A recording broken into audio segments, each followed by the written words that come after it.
नमस्कार मंडळी, आज मी तुम्हाला घेऊन आली आहे परत एकदा जॅक्सन प्रीमियम आउटलेट्सला। पण इथे आज आमचा फूड ट्रक नसणार आहे, तर आम्ही फक्त आलोय शॉपिंगसाठी। आता आउटलेट्स म्हणजे काय, तर मोठमोठे जे ब्रँड्स असतात म्हणजे नायके, पुमा, आदिदास, रिबॉक किंवा असे बरेच ब्रँड्स, अशा ब्रँडचे फॅक्टरी आउटलेट्स इथे असतात। इथे आल्यानंतर मला नेहमी एक वेगवेगळ्या कार्स बघायला मिळतात आणि आज तर ही भन्नाट स्लिंगशॉट दिसली। ही इथली 3 चाकांची ओपन एअर स्पोर्ट्स कार आहे। मस्त म्युझिक लावून या मायलेकी चालल्या होत्या आणि जसं त्या मुलीला कळालं की मी व्हिडिओ घेतेय, तर तिने मस्त अशी पोज दिली। हे बघून सगळ्यात पहिल्यांदा आधी आम्ही नायकेमध्ये शिरलो। नायके हा अमेरिकेतला खूप मोठा आणि लोकप्रिय असा ब्रँड आहे। या ब्रँडचे स्पोर्ट्स शूज, कपडे, बॅकपॅक्स, वॉचेस, फिटनेस ॲक्सेसरीज सगळंच भारी आहे। अमेरिकेतल्या प्रत्येक शाळकरी मुलाच्या अंगावर नायकेचे कपडे आणि पायामध्ये नायकेचे शूज दिसतात। ब्रँडेड गोष्टी वापरणं हीच इथली संस्कृती आहे, बाकी काही नाही।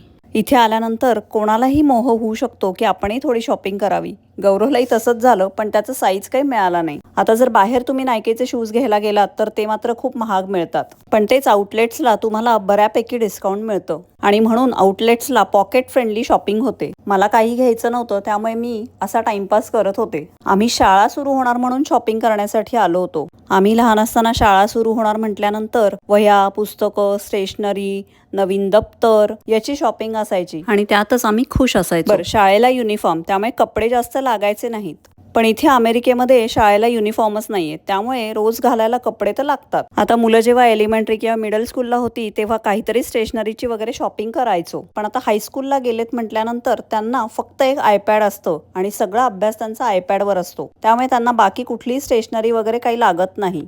त्यामुळे आता आम्हाला ती शॉपिंग काही करायला लागत नाही आणि आता मुलं मोठी झाली आहेत तर शॉपिंगही त्यांच्याच आवडीने करतात, त्यामुळे मला त्यात फारसं पडायला लागत नाही। इथे आम्ही एरोपोस्टल या दुकानातनं बाकीची शॉपिंग केली आणि बाहेर येऊन बघतो तर काय, पाऊस पडून गेला होता आणि वातावरण एकदम कुंद झालं होतं। तिथून पुढे निघालो आणि जाता जाता रेस्टरूम्सच्या इथे हे रंगीबेरंगी छत्र्यांचं डेकोरेशन दिसलं। काय सुंदर रंग दिसतायत ना। शॉपिंग तर पटकन उरकली, पण आता भूक लागली होती। पण या आउटलेट्सच्या फूड कोर्टमध्ये खाण्याचे फारसे काही ऑप्शन नाहीयेत, तर म्हटलं फूड ट्रकवरच जाऊयात। पाऊस पडून गेला होता आणि नंतर असं मस्त ऊन पडलं होतं आणि सूर्य असा ढगांच्या आड लपला होता। ते बघायला इतकं छान वाटत होतं ना।